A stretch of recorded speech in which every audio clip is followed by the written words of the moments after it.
그래서 말씀을 사모하여 청종하는 우리 모든 성도님들에게 은혜를 주시어서 이 말씀을 잘 깨닫고 더욱 주께서 기뻐하시는 뜻에 따라 순종하며 살아가는 자들이 되게 하시기를 원합니다.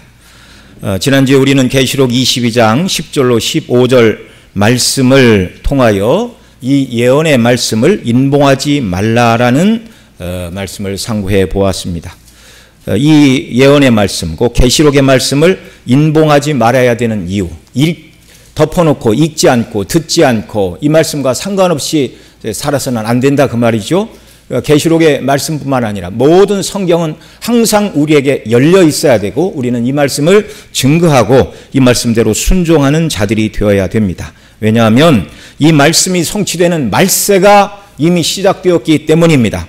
예수님 초림으로 이미 시작된 말세가 예수님 재림으로 완성되는 이 어간을, 이 사이를 저와 여러분이 살고 있습니다. 그러니 우리는 이 말씀이 이루어지는 현장에 살고 있는 거예요. 그러니 이 말씀, 말세에 어떤 일이 일어날 것인가를 말씀하고 있는 이 말씀을 잘 배우고 교훈을 입어 거듭난 성도, 구원받은 성도답게 이 말씀대로 순종하며 살아가는 그런 은혜가 정말 우리에게 있기를 원합니다.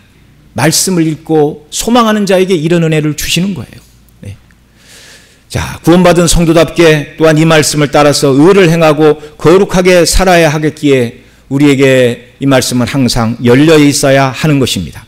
우리가 예수님을 믿는 것은 특별한 은혜이죠. 오직 하나님의 깊은 것이라도 통달하시는 성령 하나님의 역사로 하나님께서 우리에게 은혜로 주신 것들, 곧 죄사함과 구원, 하나님의 자녀됨의 영광, 천국의 후사로 세우신 것들을 성령님의 역사로 믿음으로 말미암아 깨달아 아는 자들이 되었습니다. 그러니 더욱 이 말씀에 따라 의를 행하고 거룩을 추구하며 살아야 되고, 그런 자들에게 주님께서는 각 사람에게 주실 상이 있다, 이 소망을 바라보고 말씀을 부지런히 상고하고 말씀대로 살아야 된다, 이걸 가르쳐 주셨습니다. 저와 여러분은 예수님을 믿음으로 죄사함을 받은 하나님의 백성과 자녀들이 되었습니다. 그래서 새하늘과 새 땅에 들어갈 권세를 예수 그리스도의 대속의 피를 통해서 얻은 자답게 이 성경이 증거하는 대로 날마다 죄를 회개하고 죄에서 떠난 삶을 살아감으로 저와 여러분 모두가 구원받은 자들임을 증거하며 살아가는 귀한 역사가 넘쳐나기를 바랍니다. 오늘 본문 계시록 22장 16절로 19절 말씀에서는 다윗의 자손으로 오시어 구원의 새 시대를 여신 예수 그리스도와 또 성령님과 신부가 이 서신을 받아서 읽는 모든 자들을 향하여 새하늘과 새 땅으로 오라고 초청하는 말씀을 주시고 있으며, 또한 그 나라에 들어가기를 원하는 자들은 이 예언의 말씀에 아무것도 더하거나 제하지 말라는 경고의 말씀을 주고 계십니다. 그래서 오늘 말씀의 제목이 오라는 초대와 성경에 아무것도 가감하지 말라는 경고의 말씀이다, 이렇게 말씀의 제목을 정한 것입니다. 자, 먼저 16절에서 사자를 통하여 교회들에게 이 예언의 말씀을 주시고 새하늘과 새 땅으로 초청하시는 분이 예수님 자신이심을 밝혀주고 계십니다. 16절 같이 읽습니다. 나 예수는 교회들을 위하여 내 사자를 보내어 이것들을 너희에게 증언하게 하였노라.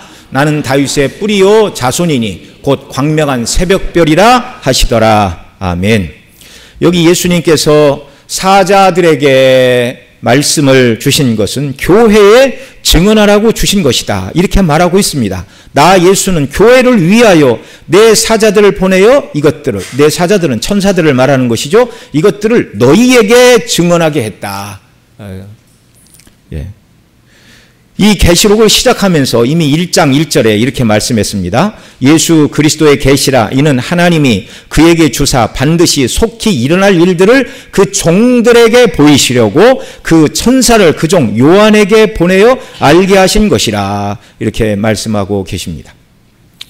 여기 16절, 나 예수는 교회를 위하여 내 사자들, 천사들이죠, 이들을 보내어 이것들을 너희에게 증언했다. 1차적으로 이 말씀을 받은 요한이 너희에 해당하고 그 다음에 이 서신을 받은 7 교회의 말씀의 증거자들 또는 7 교회 성도들에 해당할 것입니다. 그러나 더 나아가 여기 이 말씀을 내 사자를 통하여 너희에게 증언하게 하였다 말할 때 이 너희는 모든 시대에 하나님의 말씀을 맡은 설교자를 말하는 것이죠. 그리고 설교자들이 주께서 주시는 이 말씀을 어떻게 해야 돼요? 교회들을 위하여 주셨으니 교회에 증거하고 가르쳐야 한다라는 것을 말씀하는 것입니다. 주님은 먼저 사역자들에게 말씀을 주셔서 그들로 모든 성도들에게 주의 말씀을 증거하게 하시는 방식을 주님이 택하셨어요. 이 말씀은 1차적으로 하나님의 말씀을 맡은 자들의 책임이 막중하다는 것을 가르쳐 주시는 것입니다. 그러니 모든 설교자들은 성경이 말하는 교훈을 따라 곧 주님께서 계시로 주신 이 말씀만을 전해야 됩니다. 오늘 18절 19절로 가면 이 예언의 말씀에서 어느 것도 더하거나 빼지 말라는 경고의 말씀을 주셨는데 설교자는 성경에 없는 말을 더해서도 안 되고 있는 말을 하지 않아도 안 하면 안 되는 것입니다. 네. 더할 수도 없고 뺄 수도 없는 것이에요. 성경 본문이 사랑을 증거하라면 사랑을 증거해야 됩니다. 또 그날 본문이 죄를 지적하고 회개를 촉구하는 본문이라면 그렇게 해야 됩니다. 설교자는 성경 이외에 자기 말을 할 권리를 받지 않았어요.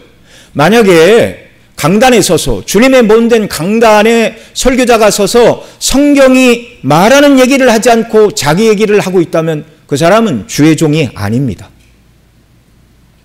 오늘날 어떤 사람들은 스트레스가 많은 현대인들은 피곤하고 위로가 필요하고 일상에서 시달리고 정말 위로받고 싶고 공감받고 싶고 사랑받고 싶고 격려받고 싶어서 교회로 나왔으니 절대로 교회에서 죄를 지적하는 소리를 해서는 안 된다.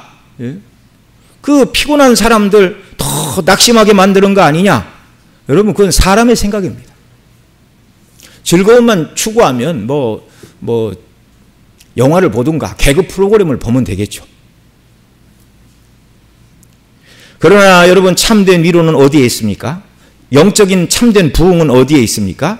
하나님의 말씀에만 있는 줄 믿으시기 바랍니다.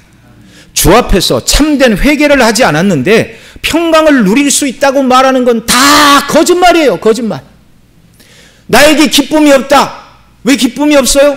주님과의 생명의 교통이 열리지 않아서 기쁨이 없는 거예요. 그러니 위로받고 싶은 사람, 상처받은 사람, 낙심한 사람, 좌절한 사람, 이 모든 사람들은 주의 말씀을 듣고 근본적으로 내가 주님과 생명의 관계가 제대로 되어 있는가 말씀을 통해서 점검하고 주님보다 세상을 더 사랑한 것이 있다면 회개하고 마음을 열고 주 앞에 나가야 위로도 기쁨도 안위도 평강도 얻게 되는 줄을 믿으시기 바랍니다. 이 모든 건 주께서 주시는 거예요. 성령님을 통해서.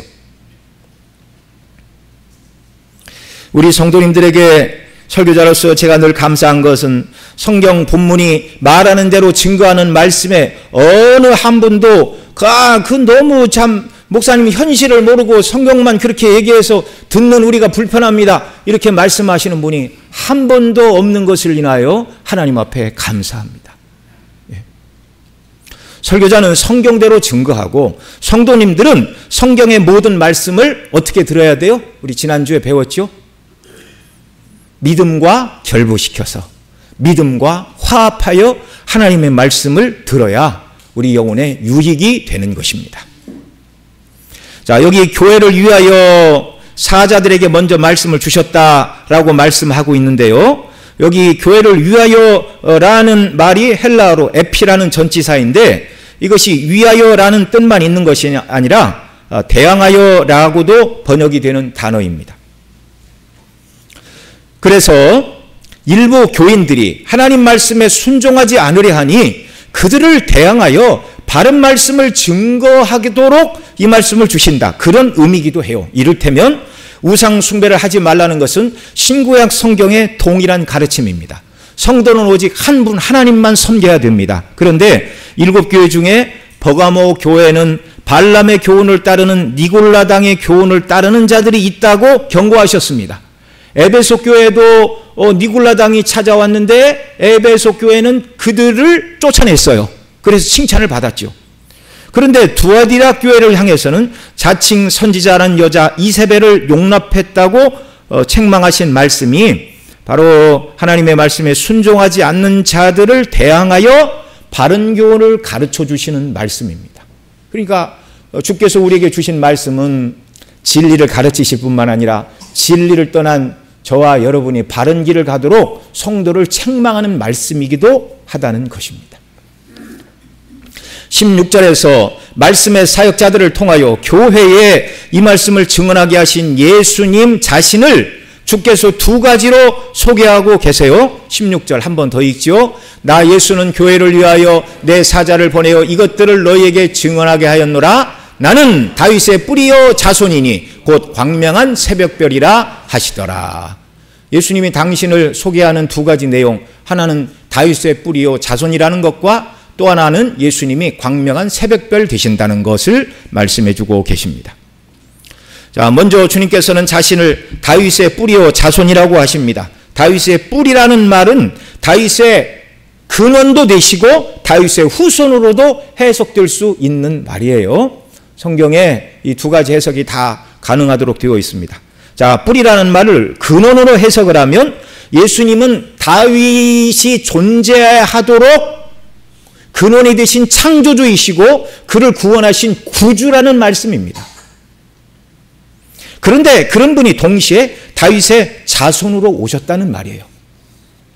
예수님께서 다윗의 근원이 되심을 마태복음 22장 41절로 46절에서 이렇게 증거하고 있습니다. 한 절씩 읽죠. 제가 먼저 읽겠습니다. 바리새인들이 모였을 때 예수께서 그들에게 물으시되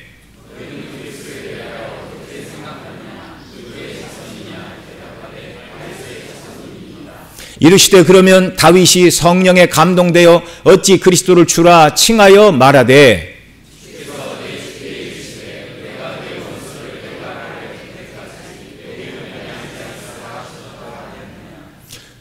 40 자, 다윗이 그리스도를 주라 칭하였은즉 어찌 그의 자손이 되겠느냐 하시니 한마디도 너에게 대답하는 자가 없고 그날부터 감히 그에게 묻는 자도 없더라. 아멘.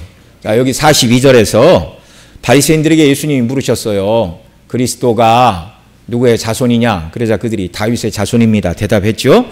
그러자 43절에서 예수님이 다윗이 성령에 감동되어 그리스도를 주라 불렀다. 그리고 44절에서 그 증거를 대는데 시편 110편 1절에 주께서 내 주에게 이르시되, 다윗의 시예요. 그러니까 앞에 주께서는 앞에서 주께서 내 주에게 이르시되 너는 내 원수들을 멸할 때까지 발등상 앞에 앉았으라 이렇게 말씀하시고 있잖아요. 그러니까 앞에 주는 성부이고 두 번째 뒤에 나오는 주는 성자 그리스도를 말하는 거예요. 이게 시편 110편 말씀입니다. 주께서 내 주에게 이르시되 내가 내 원수를 내 발 아래 둘 때까지 너는 내 우편에 앉았으라 하셨도다. 이 말씀을 하시고 다윗이 그리스도를 주라 했는데 어떻게 다윗의 자손이라 말할 수 있느냐? 그러자 46절에 아무도 대답하는 자가 없고 묻는 자가 없더라. 그렇게 말하고 있죠. 이 말씀을 통해서 예수님은 그리스도는 다윗의 뿌리이십니다. 근원으로서의 뿌리이고 다윗의 후손으로서의 뿌리가 되신다는 분이에요. 다윗의 창조자이시고 그에게 구원을 베푸시는 구주이신 하나님의 아들 그분이 다윗의 후손으로 이 땅에 오셨다는 말이에요. 왜요? 다윗에게 구약시대 약속하신 다윗 언약을 성취하기 위하여 오셨어요. 다윗의 자손이라는 말씀은 이사야 11장 10절에 이렇게 말합니다. 여기도 같이 읽죠. 그날에 이새의 뿌리에서 한 싹이 나서 한 만민의 기치로 설 것이요 열방이 그에게로 돌아오리니 그가 거한 곳이 영화로우리라. 그날에 이새의 뿌리에서, 이새는 다윗의 아버지이죠. 그러니까 이새의 뿌리가 곧 다윗의 뿌리입니다. 그 가운데 메시아가 후손으로 오실 것이다. 여러분, 구약에 왜 그렇게 다윗의 후손을 말하는가? 예수님께서 다윗의 후손으로 오신 것이 왜 그렇게 중요한 건가? 말씀드린 대로 다윗 언약을 성취하기 위하여 다윗의 후손으로 오셔야 했어요. 그것이 이제 사무엘 7장 12절로 16절에 있는 말씀의 송취인 것입니다. 자, 여기도 같이 읽죠. 12절 제가 먼저 읽습니다. 내 수완이 차서 내 조상과 함께 누울 때 내가 내 몸에서 날 내 씨를 내 뒤에 세워 그의 나라를 경고케 하리라. 그는 내 이름을 위하여 집을 건축할 것이요 나는 그의 나라 왕위를 영원히 견고하게 하리라. 예, 여기 12절에서 내 나라를 경고케 하리라 말씀해 주셨고 13절에서는 내 후손이 성전을 건축하리라 이렇게 말씀해 주셨어요. 그리고 이제 조금 넘겨서 16절 같이 읽겠습니다. 내 집과 내 나라가 내 앞에서 영원히 보존되고 내 왕위가 영원히 견고하리라 하셨다 하라. 아멘. 자, 다윗에게 주신 언약의 핵심은 내 나라를 내 후손으로 말미암아 영원히 견고케 하고 그 나라가 영원히 견고하리라. 1차적으로는 라는 약속과 두 번째는 내 후손이 성전을 지으리라는 것이었어요. 1차적으로 이 말씀은 다윗의 몸에서 난 솔로몬을 통하여 이루어 주셨습니다. 그래서 솔로몬 시대는 다윗 시대보다 영토가 더 넓었고 세금도 훨씬 많이 거두었어요. 그리고 다윗이 하나님의 성전 창고에 드린 금과 은과 놋과 수많은 건축 재료로 성전을 완공한 사람이 누구입니까? 솔로몬이었어요. 그런데 솔로몬이 이룬 나라와 솔로몬이 지은 성전은 이 다윗 언약을 구약의 눈에 보이는 형태로 이룬 거예요. 예표적으로 이룬 거예요. 왜 그래요? 솔로몬 죽고 그 아들 르호보암 때 그 나라가 둘로 쪼개졌어요. 내 나라가 견고하라라는 말이 이루어지지 않았어요. 그러니까 다윗에게 주신 내 나라가 영원토록 견고하리라라는 것은 다윗의 후손들이 그 다윗의 왕국을 끝까지 유지할 것이다. 그 말이 아니었습니다. 그리고 여러분 아는 것처럼 주전 586년에 바벨론 군대에 의하여 그 나라가 완전히 멸망했고 솔로몬이 은 성전도 철저히 파괴되었어요. 물론 포로에 돌아와서 재건을 하였고 그렇지만 그것이 예수님 승천하시고 주 70년 되던 해에 예루살렘 성전도 완전히 파괴되었습니다. 지금 예루살렘에 있는 성전에서 유대인들이 예배드리는 거 아니에요. 거기 모슬렘 사원이 되었어요. 모슬렘 사원.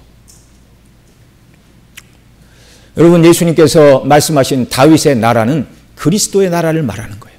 다윗의 후손으로 오실 메시아가 십자가에서 죽으시고 부활하심으로 그를 믿는 자들로 구성된 메시아 왕국, 이 나라는 영원토록 견고히 서는 나라인 줄을 믿으시기 바랍니다. 예수님 믿음으로 말미암아 저와 여러분이 그 나라의 백성이 되었어요. 메시아 왕국의 백성이 되어서 새 나라와 새 하늘과 새 땅에 저와 여러분이 들어가는 것입니다. 뿐만 아니라 솔로몬이 세운 그 성전은요, 참된 성전의 예표이죠. 그 성전은 무너졌어요.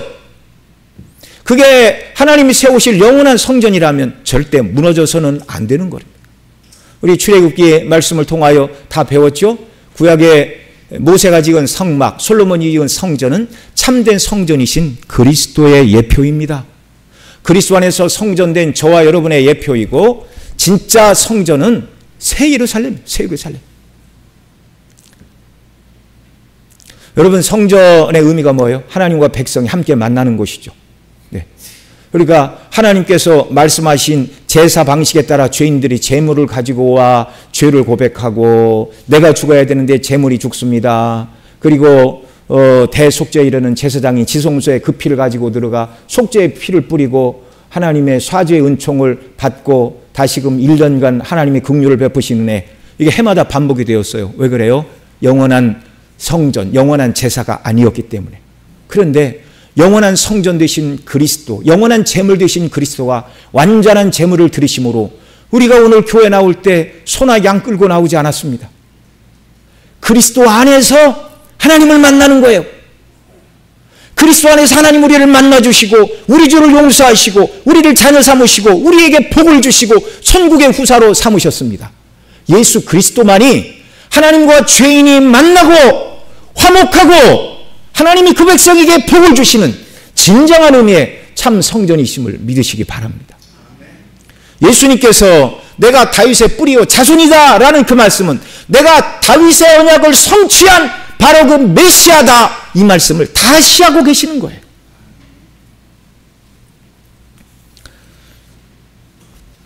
누가복음 1장 31절로 37절, 33절에서 가브리엘 천사가 마리아에게 이렇게 말합니다. 같이 읽죠. 보라, 내가 잉태하여 아들을 낳으리니 그 이름을 예수라 하라. 그가 큰 자가 되고 지극히 높으신 이의 아들이라 일컬어질 것이요 주 하나님께서 그 조상 다윗의 위를 그에게 주시리니 영원히 야곱 집을 왕으로 다스릴 것이며 그 나라가 무궁하리라. 예수님 믿음으로 말미암아 저와 여러분 모두가 무궁한 이 나라의 백성이 되었고 하나님의 자녀가 되었습니다. 그리고 예수님은 두 번째로 자신을 어떤 분이라고 소개를 하셨습니까? 오늘 본문 16절에서 뭐라고 그러셨어요? 나는 곧 광명한 새벽별이라 하시더라. 이 광명한 새벽별에 관한 말씀은 민수기 24장 17절에 있습니다. 같이 읽죠. 내가 그를 보아도 이때의 일이 아니며 내가 그를 바라보아도 가까운 일이 아니로다. 한 별이 야곱에게서 나오며 한 규가 이스라엘에서 일어나 모압을 이쪽에서 저쪽까지 쳐서 무찌르고 또 셋의 자식들을 다 멸하리로다. 여기 야곱에게서 한 별이 나오고 한 규가 이스라엘에서 나온다. 이 별과 규가 누구 말하는 거예요? 예수 그리스도를 말하는 거예요. 자, 이 메시아가 오셔서 이스라엘을 핍박하는 모압과 셋의 자식들, 자, 그러니까 그리스도 밖에 있는 모든 자들을 다 멸하시고 교회를 보호하신다. 지금 이 말씀을 하고 계시는 것입니다. 원수들을 멸하시고 당신의 백성을 구원하시고 안식과 평강을 주신 메시아가 오실 것. 야곱 가운데 한 별이 야곱에게서 나온다. 자, 이 예언의 말씀을 예수님께서 자신에게 적용하시면서 나는 광명한 새벽별이다 이렇게 말씀하시는 거예요. 광명한 새벽별이다. 여러분, 새벽별의 의미가 무엇입니까? 새벽별이 떠오른다 그 말은 깊은 밤에 어두움이 지나고 새날이 밝아올 때 뜨는 별이 새벽별입니다. 새벽별이 뜨면 이제 밤이 지나고 새날이 밝았구나를 누구나 알게 되는 것이죠. 예수님이 새벽별 같은 분이라는 이 말씀은 이제 예수님이 새로운 날, 새로운 시대에 새로운 왕국을 건설하는 분이라는 말입니다. 죄와 악으로 얼룩진 세상에서 예수님을 믿는 그 백성들에게 죄의 밤이 지나고 빛의 새날을 가져오시는 예수님의 사역을 광명한 새벽별 같은 분이라고 여기 표현하고 계시는 거예요. 2000년 전 십자가에서 죽으셨던 예수님께서 다시 살아나신 부활의 날, 그날이 어떤 의미에서 새아침이 동트는 날이었습니다. 그러나 세상은 알지 못했어요. 예수님의 죽으심과 부활로 말미암아 하나님께서 인간이 범죄할 때 그들에게 저주를 선언하셨고 하나님과 교제가 끊어졌고 육체가 죽고 영적으로 죽은 자 모두가 불못으로 떨어져야 되는데 그때 하나님께서 여자의 후손을 통한 구원을 말씀해 주셨는데 그 원시 복음 그리고 아브라함에게 그리고 이삭과 야곱이 그 언약을 이어받았고 또 모세에게 주신 언약 다윗에게 주신 언약 그 모든 언약을 다 성취하시고 구원을 베푸신 분이 예수 그리스도요. 십자가에 죽으시고 부활하신 사건이 새벽별 되신 예수님이 새아침에 문을 여는 역사적인 날이었다는 말입니다.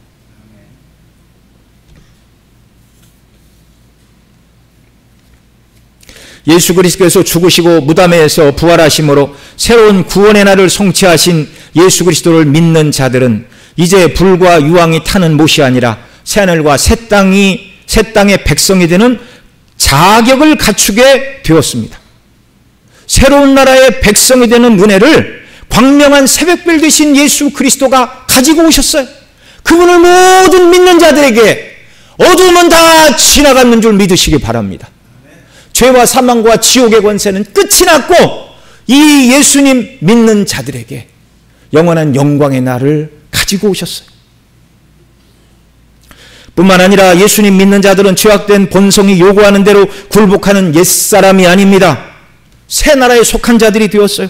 사도 바울은 이것을 고린도 후서 5장 17절에서 이렇게 말합니다. 그런즉 누구든지 그리스도 안에 있으면 새로운 피조물이라 이전 것은 지나갔으니 보라 새 것이 되었도다 라고 말씀하시는 대로 새로운 피조물은 과거에 옛사람이었을 때는 하나님의 진리의 말씀을 관심도 없고 또 가르쳐줘도 그대로 행할 능력이 없지만 새로운 피조물은 새롭게 창조된 새 생명이에요. 하나님과 영적인 교통이 시작되었고 하나님의 말씀에 순종할 수 있는 마음과 은혜를 하나님이 주시고 성령께서 날마다 도우사 주의 뜻대로 순종하는 새로운 피조물의 삶을 살게 하십니다. 그게 누구예요? 저와 여러분 얘기예요. 저와 여러분 얘기. 예수님 밖에서는 할 수 없었던 하나님을 아버지라 부르고 주의 뜻에 순종하는 은혜를 구원의 새날을 여신 광명한 새벽별 되신 예수 그리스도께서 저와 여러분 모두에게 주신 것입니다. 이제 예수님을 구주로 믿는 저와 여러분은 모든 죄와 그 죄로 인한 하나님의 진노와 형벌과 저주와 상관이 없는, 지옥과는 상관이 없는 새하늘과 새 땅에 거할 천국의 시민이 된 줄을 믿으시기 바랍니다. 값없이 누구에게요? 예수님 믿는 자에게, 나의 구주로 믿는 자들에게. 예수님의 초림으로 이 놀라운 영적인 구원이 다 이루어졌습니다. 영적으로 이루어졌기에 우리 눈에 현재는 보이지 않습니다. 그래서 우리에게 믿음을 주셨어요. 우리에게 이 주신 구원, 하늘의 영광 무엇으로만 볼 수 있다고요? 믿음으로만 본다고요. 믿음의 눈으로만 보인다고요. 그러나 예수님 재림하시는 날 그 모든 구원의 영광, 새하늘과 새 땅에 우리가 들어가 눈으로 보며 벽옥 같으시고 홍보석 같으신 영원하신 하나님의 임재의 영광 앞에, 그 얼굴 앞에 서게 하실 것입니다.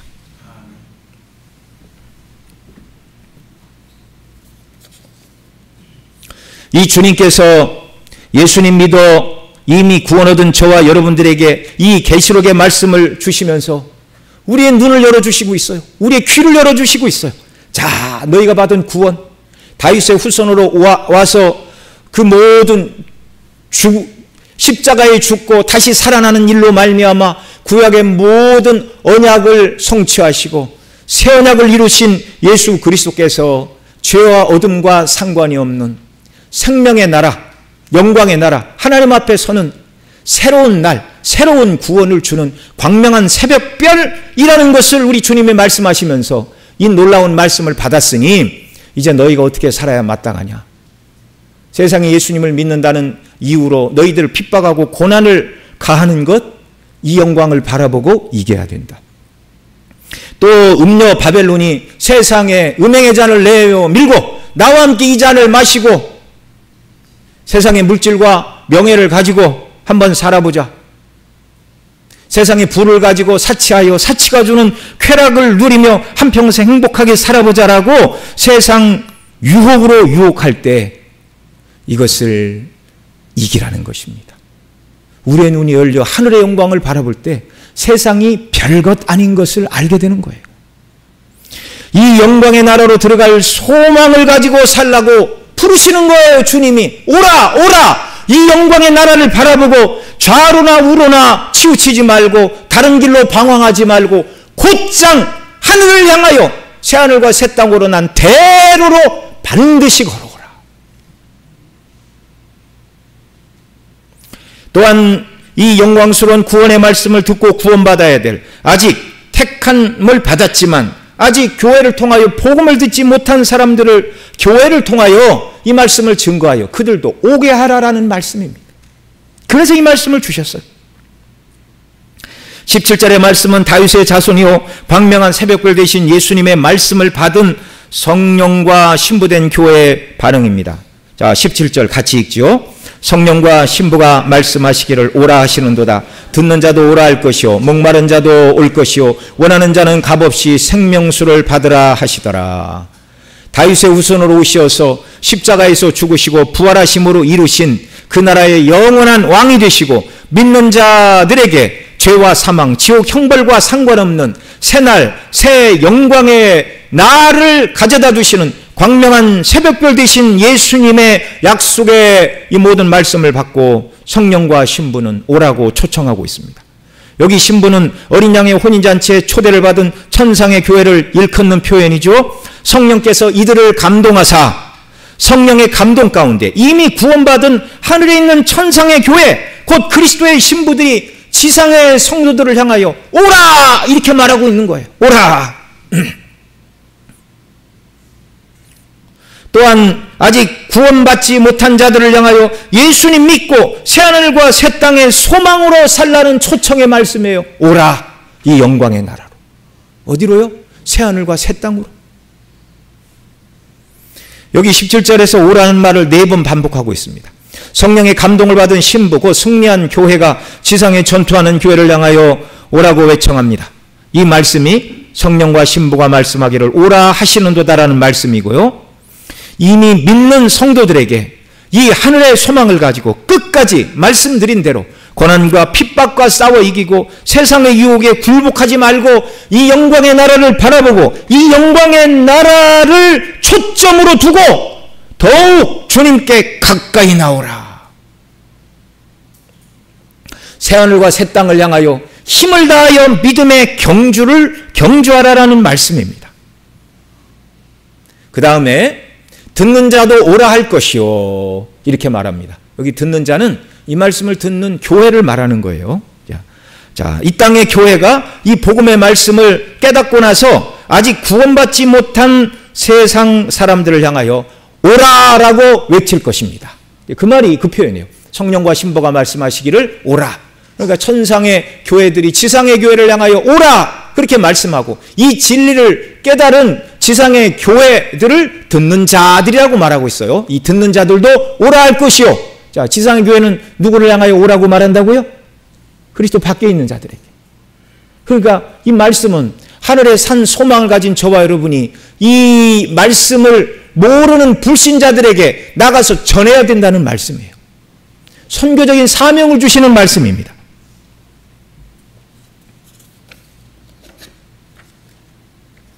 성령의 감동을 입은 신부고 천상의 교회가 또 17절 끝부분에 또 이렇게 외쳐요. 목마른 자도 올 것이요 또 원하는 자는 값없이 생명수를 받으라. 이 초청의 말씀은 구약 이사야 55장 1절로 3절에서 예언해 주신 말씀을 인용하고 있습니다. 구약 이사야 55장 1절로 3절 말씀 한 절씩 읽습니다. 오호라 너희 모든 목마른 자들아 물로 나오라. 돈 없는 자도 오라. 너희는 와서 사 먹되 돈 없이 값없이 와서 포도주와 젖을 사라. 너희가 어찌하여 양식이 아닌 것을 위하여 은을 따라주며 배부르게 하지 못할 것을 위하여 수고하느냐.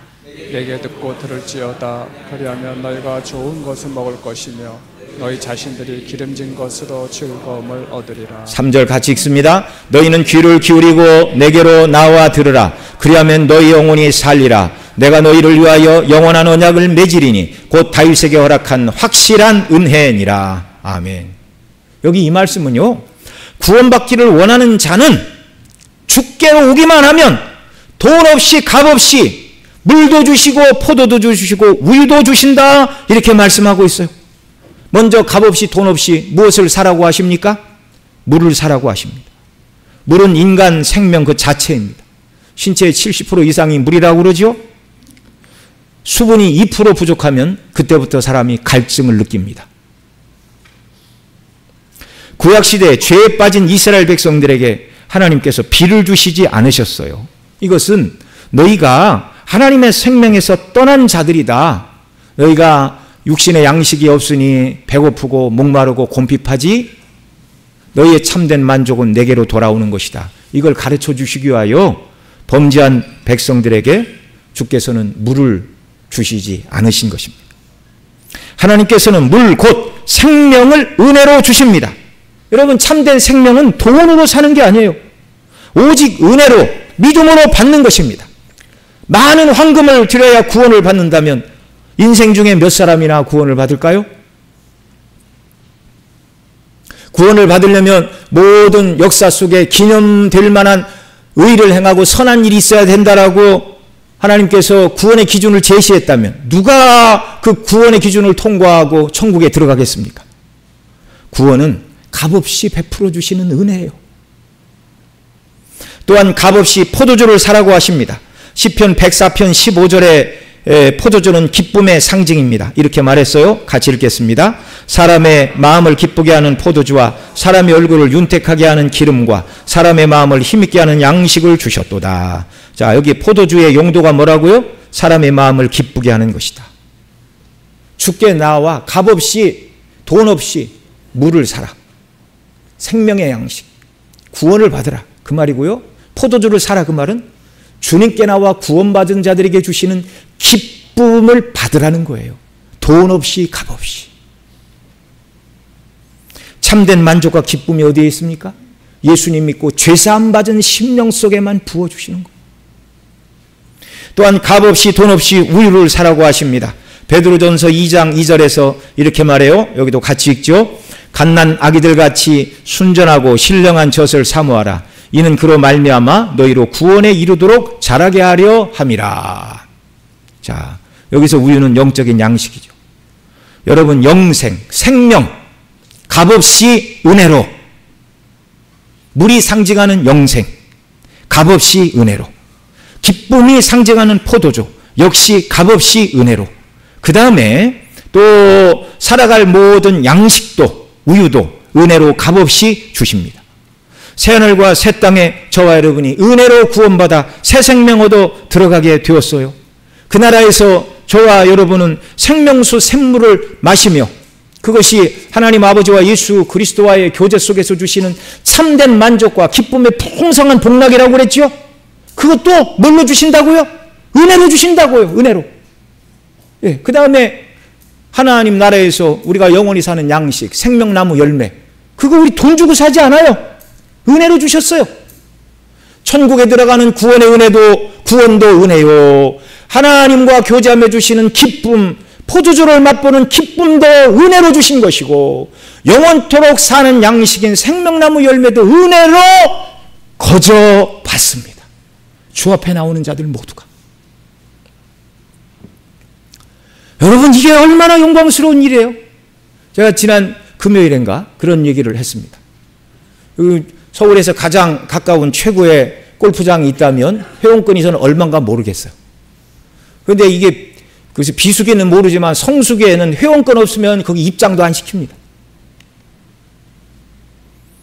그 회원권 하나만 있으면 어디 가서 사람들 사이에 자랑할 만하잖아요. 아, 나 어디 골프장 가서 골프 쳤어. 그러면 그 얘기를 듣는 사람들이 거기 가서 골프 치려면 회원권이 적어도 얼만데 참 대단한 분이구나. 뭐 이런 생각들을 하잖아요. 저 강남에 가면 최고급 음식과 최고급 와인이 제공되는 그런 사교 클럽들이 있다고 그럽니다. 그런데 회원제로 운영된대요. 가서 먹어서 음식값을 내는 경우도 있고 안 내는 경우도 있고. 그런데 회원권에 다 포함이 되어 있어요. 여러분, 우리가 어디 조금 괜찮은 데만 가려고 그러면 다 뭘 사야 돼요. 사야 돼요. 값을 지불해야 돼요. 호텔에 가서 하룻밤만 자려고 해도 호텔비를 계산하지 않고는 거기 출입문을 열 수도 없습니다. 그런데 세상에서 잠시 누리는 영광을 위해서도 그것을 누리기 위하여 얼마나 땀 흘려 노력하고 그 값을 지불하려고, 그리고 그것을 누리려고 애를 쓰고 있습니까? 그런데 100년도 안 돼서 다 지나가는 거예요. 다 지나가는 거. 그런데 하나님께서 우리에게 약속하신 새하늘과 새 땅을 여러분 지금껏 우리가 살펴봤지만 이 새하늘과 새 땅은 100년, 200년도 아니고 영원 무궁한 나라예요. 그런데 어떤 나라예요? 이 나라가 아니면 불과 유황이 타는 지옥 형벌에 떨어져 영원토록 하나님의 진노와 형벌을 받아야 되는데, 오직 예수님을 믿는 자에게 값없이 이 나라에 들어가 하나님의 백성과 자녀가 되게 하고 그리스도의 신부가 되는 놀라운 은혜를 우리에게 베풀어 주셨어요. 그리고 생명수 샘물이 상징하는 것처럼 하나님과 교제하고 그 얼굴을 뱀으로 말미암아 하나님께서 우리에게 주시는 참된 만족과 기쁨의 풍성한 복락, 그러니까 이걸 사람의 말로 표현할 수 있다면 그 사람이 누릴 수 있는 기쁨, 행복, 만족, 평안함, 이 모든 것을 이렇게 표현할 수 있다면 그걸 100이라고 한다면 100의 상태로 충만한 그 영광이 생명나무 열매가 상징하는 대로 영원토록 계속되는 영광의 나라를 하나님이 우리에게 주셨어요. 무엇을 값으로? 오직 예수님을 믿음으로. 다른 값이 없습니다. 은혜로 예수님의 대속의 십자가의 죽으심이 나를 위한 죽으심을 믿기만 하면 은혜로 값없이 생명을 주시고 포도주의 기쁨을 주시고 영원한 양식인 생명나무 열매를 주어 먹게 하시는 이 은혜. 여러분, 세상에 환타지 소설을 쓰는 사람도 이런 소설을 쓸 수가 없어요. 너무나 큰 은혜를 우리가 받았어요.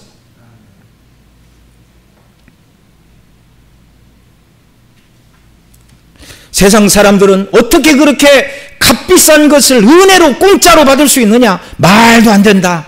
그래서 이 세상의 모든 자연 종교들 행위구원입니다. 자력구원입니다.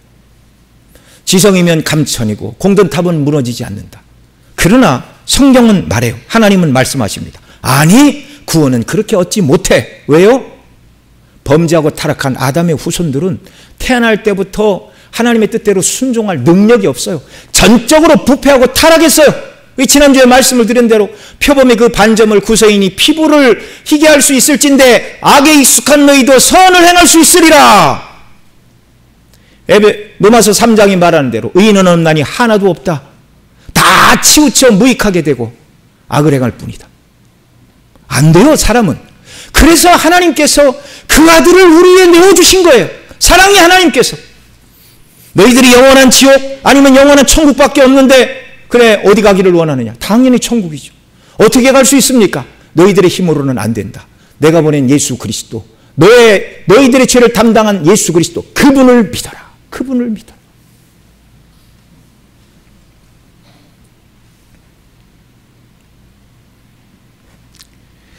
믿기만 하면 용생도 주시고 기쁨도 주시고 영원한 양식도 값없이 베풀어 주십니다. 그래서 오라! 값없이 와서 생명수를 마시라 초청하고 있습니다. 아직 이 자리에 예수님을 구주로 믿지 않는 분이 계시다면 정말 간절히 요청합니다. 마음의 문을 여시고 예수님을 영접하시고 믿으시기 바랍니다. 그리스도 외에는 구원의 길이 없어요. 우리의 육체에 남은 때가 얼마일지 아무도 모른다는 것을 기억하고 살아야 됩니다. 이 구원의 소망을 가진 자들에게 18절, 19절에서는 경고의 말씀을 주시고 있어요. 18절, 19절 같이 읽습니다.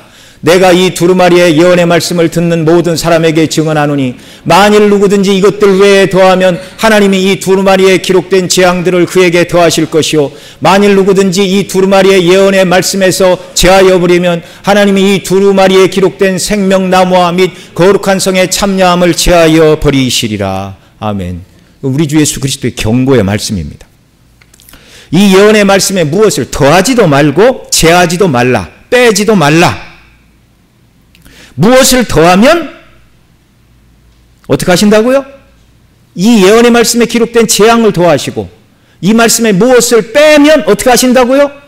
생명나무에 들어갈 수 없게 된다라고 경고하고 계세요. 여러분, 이 말씀이 인쇄술이 발달하지 않은 시대 성경을 필사하던 필사자들, 구약의 서기관들에게 하시는 경고가 아닙니다. 성경을 옮겨 쓰면서 한자를 빼거나 더하거나, 물론 한자를 빼거나 더해서 안 되지요.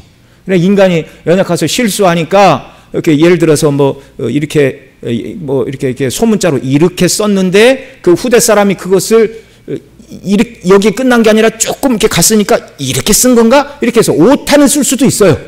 근데 그렇게 해서 조금씩 다른 버전이 있기는 하지만 성경을 옮겨 쓰는 자들이 어떤 구조를 빠뜨리거나 또 넣어서는 안 된다. 궁극적으로 이걸 말씀하는 내용이 아니에요.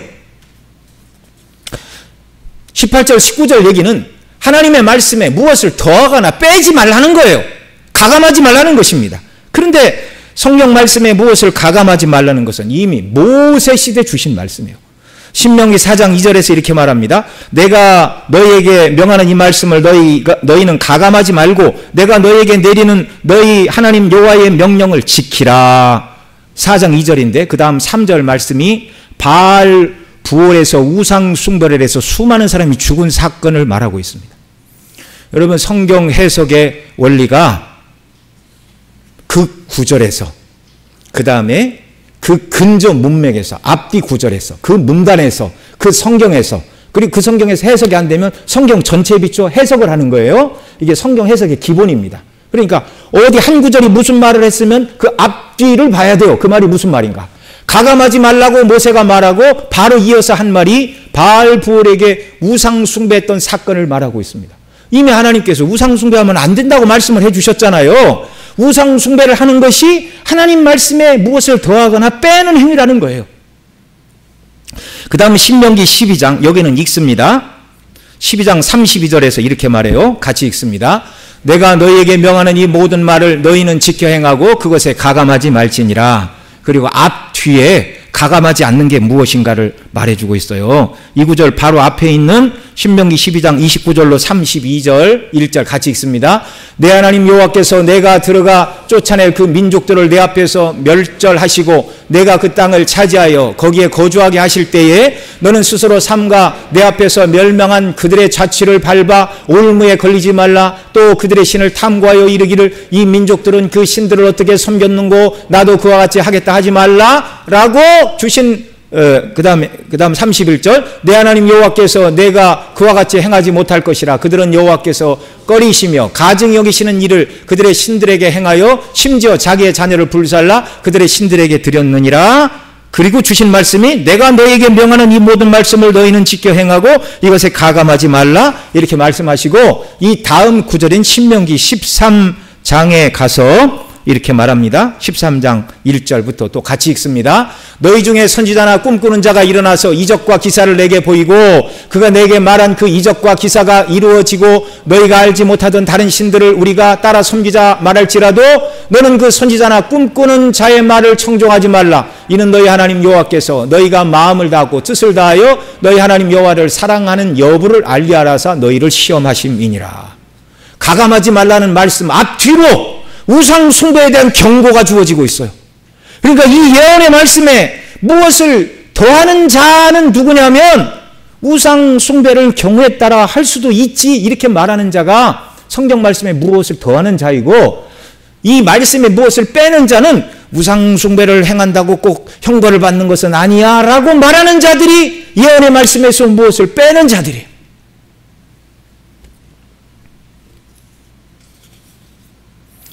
여러분, 이런 일들이 7 교회에도 있었습니다. 앞서 말씀드린 대로 에베소 교회는 니골라 당의 행위를 미워했다고 그랬죠. 잘했어요. 근데 버가목 교회는 니골라 당의 행위를 본받는 자들이 있었습니다. 더 나아가 두아디라 교회를 향하여는 이렇게 말씀하십니다. 계시록 20장 20절 같이 읽죠. 그러나 내게 책망할 일이 있노라. 자칭 선지자란 여자 이세벨을 내가 용납함이니 그가 내 종도를 가르쳐 꾀어 행음하게 하고 우상의 제물을 먹게 하는도다. 이 자칭 선지자란 여자 이세벨을 용납했대요. 라우디게아 교회가 두아디라 교회가 자, 이 여인은 신앙적으로 열심을 냈고 어떠한 신비 체험을 한 것으로 보여집니다. 그러니까 이 여인이 자칭 선지자라 말해도 아무도 당신이 뭐 선지자 이렇게 말할 수가 없었어요. 은사 체험이 있어요. 누구보다 경건한 것 같아요. 신앙적인 열심이 있어요. 그러니 이 여인의 하는 말은 권위가 있습니다. 그런데 이 여인의 잘못이 무엇입니까? 그가 내 종도를 가르쳐 꾀어 행음하게 하고 우상의 제물을 먹게 하였다. 이게 바로 하나님의 말씀에 무엇을 빼거나 더하는 행위입니다. 계시록 앞부분에서 우상 숭배를 하지 말라 경고하신 주님이 새하늘과 새 땅을 다 보여주시고 이 나라를 향하여 전심전력하여 질주해야 될 성도들이 조심해야 될 것이 무엇이라고 경고하고 있는 거예요? 우상 숭배. 성도들은 세상에서 예수님을 믿는다는 이유로 핍박과 환난과 고난을 당합니다. 이것도 우리가 믿음으로 이겨야 되고 여러 번 말씀을 드렸지만 음녀 바벨론이 나와 함께 짝하여 세상의 영광을 누리자고 말하는 세상의 유혹도 이겨내야 돼요. 탐심이 우상숭배라고 말씀하고 있어요. 우리가 뭐 다른 이방신의 신전에 가서 막 경배하고 절하고 예배하고 그러지 않잖아요. 그러나 예수 그리스도보다 세상의 영광과 물질과 명예를 더 추구하는 탐심이 우상숭배라고 경고하고 계십니다. 여러분, 주님의 애타는 말씀을 들으시기 바랍니다. 내가 내 피로써 구원해낸 너희들이 세상에 속하여 음녀 바벨론처럼 행하는 것을 나는 원치 않는다. 정결하고 순결한 그리스도의 신부답게 말씀에 깨어 그 나라를 바라보고 전심전력하라. 이게 우리를 구원하신 주님이 저와 여러분을 향하여 말씀하시는 요구입니다. 너무 지나친 말씀을 하시나요? 너무나 당연한 말씀을 하시는 거예요. 여러분, 하나님의 영광의 나라에 우리의 마음을 빼앗겨야 됩니다. 새하늘과 새 땅, 생각만 해도 얼마나 힘이 넘치고 위로가 넘칩니까? 저도 이 계시록을 강론하기 전에는 하나님 부르시면 천국 간다, 영광의 나라다, 그 소망은 있었지만 이 계시록을 강론하면서 참 하나님이 언제 부르셔도 성도는 너무너무 영광스러운 자들이구나, 내가 이 복을 받았구나, 이 복을 성도들에게 함께 선포할 수 있는 은혜를 하나님이 우리에게 베풀어 주시는구나. 생명수 샘물이 상징하는 참된 만족과 기쁨의 풍성한 복락, 이 땅에서 포도주를 마실 때 누리는 기쁨과 비교되지 않는 것입니다. 그러니까 이 땅에 기쁨이 없다고 아쉬워할 게 없어요. 예수님 믿는 자들에게 성령이 기쁨을 주시니 십자가의 대속의 은혜와 영광을 더 깊이 깨달아 알게 해달라고 기도하시고 십자가를 붙드시기 바랍니다.